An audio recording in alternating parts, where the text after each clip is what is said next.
Bonjour et bienvenue dans cette nouvelle vidéo. Aujourd'hui, on va parler de la nouvelle retentissante, on l'entend partout. Cette nouvelle de Benoît Saint-Denis qui, enfin, a trouvé un coach. Et quel coach, puisque c'est Nicolas Hott. Donc, au sommaire, on va parler de qui est Nicolas Hott, de comment se constitue son équipe, comment son business model, en gros, de coach aussi fonctionne, hein. On va parler aussi de ce que ça pourrait changer pour Benoît Saint-Denis, des nouveaux sparring partners qu'aura Benoît Saint-Denis du coup. Et enfin, de pourquoi, selon moi, Daniel Vorin, je pense, commence à en avoir vraiment marre de Nicolas Hott. Il y a déjà eu des petites histoires entre eux par le passé. Je vais vous expliquer pourquoi il y a eu toutes ces petites histoires et pourquoi aujourd'hui ça va faire que accumuler le ressenti que peut avoir Daniel Vorin envers Nicolas Hott. Donc voilà, on va faire un petit détail de tout ça assez rapidement. Avant tout ça, j'espère que vous aimez mes vidéos, hein, les précédentes qui sont sorties. En ce moment, je sors avec une belle cadence. Je vous envoie le maximum d'informations sur le MMA français. Et aussi, pour ça, en tout cas, je vous demande de vous abonner à l'équipe et aussi de mettre un like si la vidéo vous a plu. On est en manque de likes, clairement, hein, donc les likes boostent l'algorithme et la vidéo, forcément. Mon but, comme n'importe quel créateur de contenu, c'est d'aller viser le plus haut. Donc s'il vous plaît les gars, jouez le jeu avec nous, ça serait super cool. Et on passe tout de suite donc au sujet qui vous intéresse. Alors tout d'abord, je voulais préciser que je l'avais pré-shot il y a maintenant 7 mois que Nicolas Saint-Denis allait chez Nicolas Hott. Et je vous en prouve la preuve, j'avais fait un TikTok il y a 7 mois, donc c'était en juin, plus de 7 mois. Regardez. Il quitte son coach. Donc on peut penser que c'est certainement des choix qui est dû à l'argent ou une embrouille qui est due à l'argent. Qui pour remplacer Daniel Vorin? On a vu récemment que Benoît Saint-Denis s'est entraîné avec Nassourdine Imavov et on pourrait croire que Nicolas Hott, le voleur de talent, a encore frappé puisqu'il avait déjà pris Nassourdine Imavov à Fernand Lopez et maintenant c'est Benoît Saint-Denis qui suit Nicolas Hott. Donc voilà, hein, je le sentais déjà. Nicolas Hott, en ce moment, c'est quelqu'un vraiment.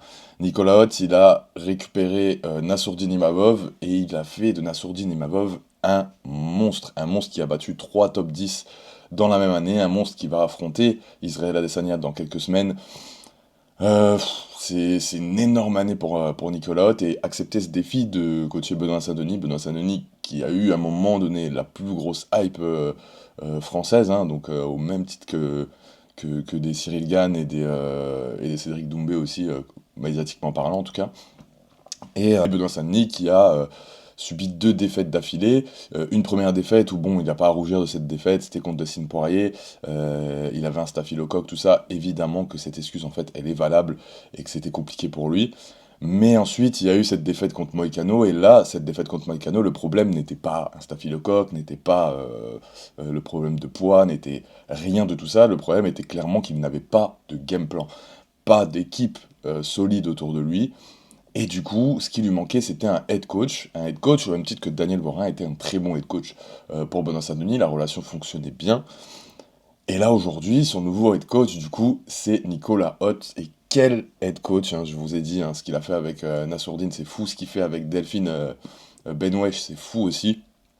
Il a aussi préparé des game plans de A à Z pour d'autres athlètes. On peut penser à Michael Lebou au KSW, face à un Daniel Vorin, hein, qui est coaché en face aussi. Donc voilà, peut-être voilà, une petite pierre en plus à l'édifice de l'énervement que peut avoir Daniel Vorin, on en parlera sur la fin de la vidéo. Euh, voilà, donc on voit que Nicolas Hott, c'est quelqu'un qui a vraiment des game plans aux petits oignons pour ses athlètes. Les athlètes vont s'entraîner donc dans la grosse salle du Venom Training Camp, hein. C'est marrant d'ailleurs parce que c'est là où tout a commencé pour Benoît Saint-Denis qui s'était fait repérer par Daniel Vorin là-bas. Maintenant il retourne là-bas pour s'entraîner au quotidien. Il y a aussi le Mamoudy Gym, hein, où il peut s'entraîner.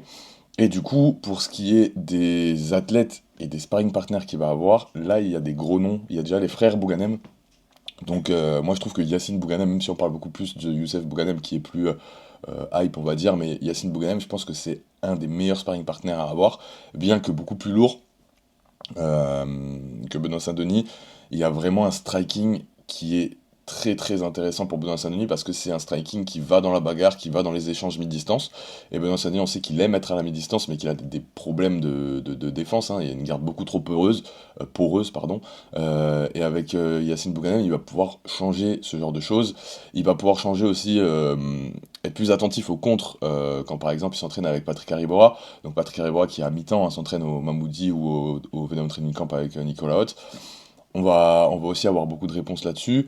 Et il va pouvoir aussi imposer sa lutte sur enfin, chez toutes ces personnes, donc faire progresser aussi en même temps tous ces athlètes qu'on suit, nous, attentivement en tout cas. Donc voilà, ça c'est vraiment les gros points positifs. Le plus gros point positif pour moi, ça reste de structurer un game plan. On va voir sur le prochain fight de Benoît Saint-Denis comment ça va se passer, mais Nicolas Haute est très très bon pour structurer des game plans. Et je lui fais confiance pour nous en faire un Saint-Denis vraiment vraiment bon. Maintenant, petit bémol, c'est vrai que Benoît Saint-Denis, lui, c'est quelqu'un qui attaque énormément, qui est dans une marche en avant énorme pendant ses combats, qui va à la bagarre.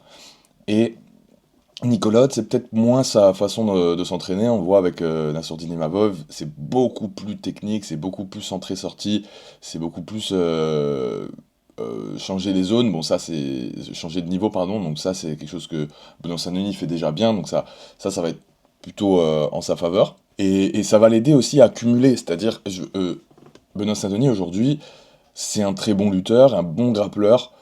Et c'est un striker qui est bon dans son agressivité parce qu'il met tout le temps une marche en avant, mais qui techniquement n'était pas si bon que ça. Bizarre d'ailleurs quand on a eu un coach comme Daniel Vorin qui est un striker extraordinaire, qui vient du pied-point, qui vient de la boxe taille, donc qui a pu lui apprendre beaucoup de choses, comme par exemple ces techniques qu'ils ont fait face à Bonfim de casser le bras arrière de Bonfim avec des gros middle.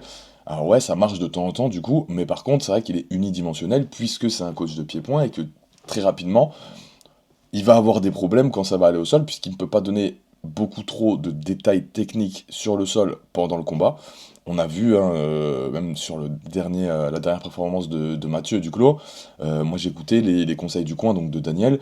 Une fois que c'était au sol, les conseils étaient assez basiques, genre reste sur lui, ne le laisse pas se relever, ne le laisse pas se relever. Ok, mais il n'y avait pas de, voilà, il n'y avait pas de conseils techniques de mets ton bras en dessous de l'aisselle, passe en 100 kilos, rapproche tes genoux du corps, tu vois, il n'y avait pas ces techniques, et c'est normal, hein, parce qu'il ne les connaît pas. Et donc, du coup, c'est vrai que ce n'est pas un coach MMA complet, selon moi, c'est-à-dire qu'il manque des choses si tu veux travailler du MMA complet. Benoît Saint-Denis, il a un peu de tout, et bah, du coup, c'était parfait pour moi, je trouve, hein, d'avoir un head coach qui réunit tout ça. Et aussi, il va essayer de canaliser ce côté bagarreur non technique que peut avoir Benoît Saint-Denis. Et ça, je trouve que c'est une excellente chose pour BSD.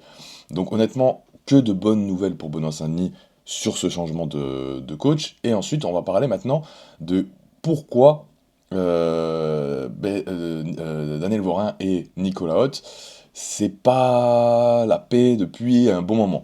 Il y a eu un moment où Daniel Vorin appelé Nicolas Haute de TikToker, tout simplement, hein, il l'a appelé TikToker, ça avait fait du bruit, ça avait beaucoup parlé.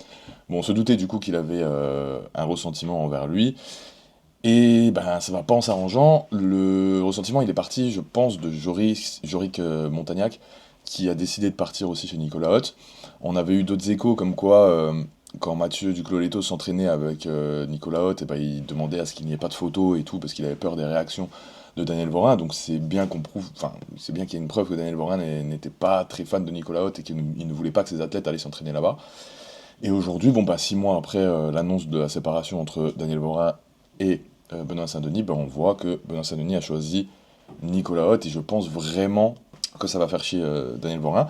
À voir, pour l'instant, il n'y a pas eu de déclaration, mais bon, je pense que quand, logiquement, on n'a rien contre notre ancien athlète et qu'on veut son bien, et bien logiquement on devrait ne pas être dégoûté qu'il parte autre part pour son bien.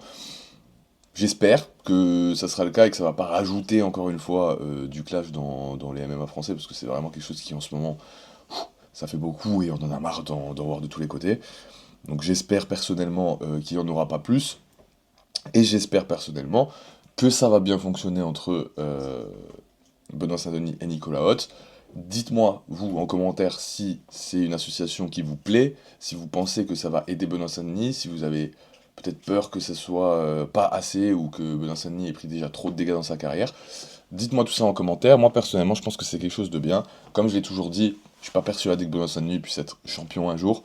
Peut-être même pas top 5, mais au moins rivaliser avec des noms du top 10. On voit qu'il y a des gens dans le top 10 aujourd'hui qui pourraient complètement battre Benoît Saint-Denis, avec en plus un head coach.